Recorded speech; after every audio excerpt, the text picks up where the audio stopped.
Menentukan makna Alkitab adalah salah satu tugas yang paling penting yang harus dipahami oleh orang-orang percaya. Allah tidak memberitahu bahwa kita hanya perlu membaca Alkitab, namun kita perlu mempelajarinya dan mengaplikasikannya sesuai kehendak Allah. Mempelajari firman Tuhan adalah pekerjaan berat. Membaca Alkitab secara sekilas atau sambil lalu kadang menghasilkan kesimpulan yang sama sekali keliru mengenai apa yang Allah maksudkan. Karena itu sangatlah penting untuk mengerti beberapa prinsip mengenai bagaimana menentukan arti yang sebenarnya dari kitab suci. Ya, prinsip yang pertama adalah kita harus berdoa dan minta pengertian dari Tuhan. Yohanes 16 ayat 13 dikatakan bahwa Ia akan memimpin kita, Roh Allah akan memimpin kita dalam seluruh kebenaran sampai kita memahami seluruh kebenaran. Artinya Alkitab adalah milik Allah. Kita membutuhkan hikmatnya. Kita membutuhkan pertolongan dari Roh Kudus untuk dapat memahami Alkitab. Makanya banyak orang sangat-sangat salah pengertian, bahkan akhirnya buntu dalam memahami Alkitab karena tidak merendahkan hati dan berdoa memohon pertolongan dari Tuhan untuk memahami sabda Allah. Melalui Yohanes 16, Yesus berbicara mengenai Roh Kudus dan mengatakan bahwa Ia datang. Artinya bahwa Roh Kudus Allah itu sendiri yang akan menuntun orang percaya ke dalam kebenaran.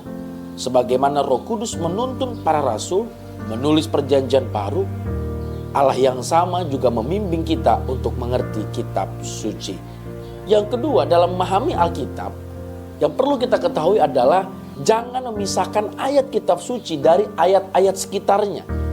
Jadi kita nggak boleh mencomot ayat, terus kita pakai akal kita pikir ayat itu adalah langsung cocok untuk kita hari ini. Kita harus memahami konteks ayat-ayat sekitar di mana kita membaca Alkitab, supaya kita mengerti gambaran utuh.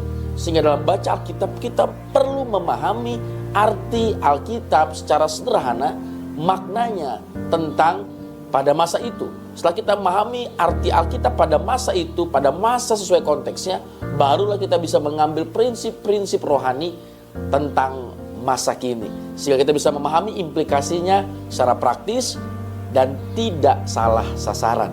Orang-orang yang memiliki tema tertentu dalam pikiran mereka seringkali akhirnya tidak mengerti tujuan penulisan dan akhirnya mereka tidak memahami Alkitab dengan benar.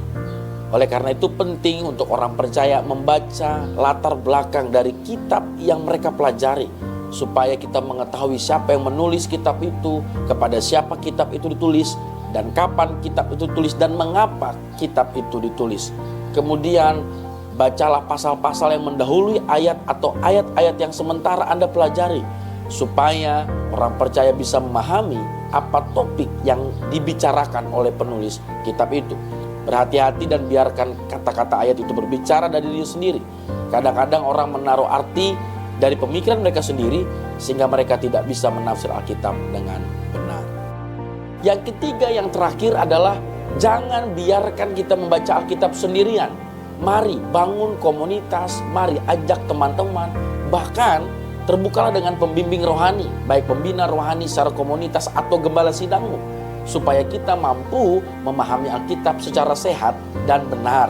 Sehingga mari Roh Kudus juga rindu supaya orang percaya bertumbuh dalam pengenalan kitab suci di dalam komunitas orang percaya. Sehingga kita tidak sekedar hanya mengetahui firman Tuhan, tidak sekedar hanya mengerti tentang artinya, kita pun dapat menghidupi dan mengalami firman Tuhan itu sendiri.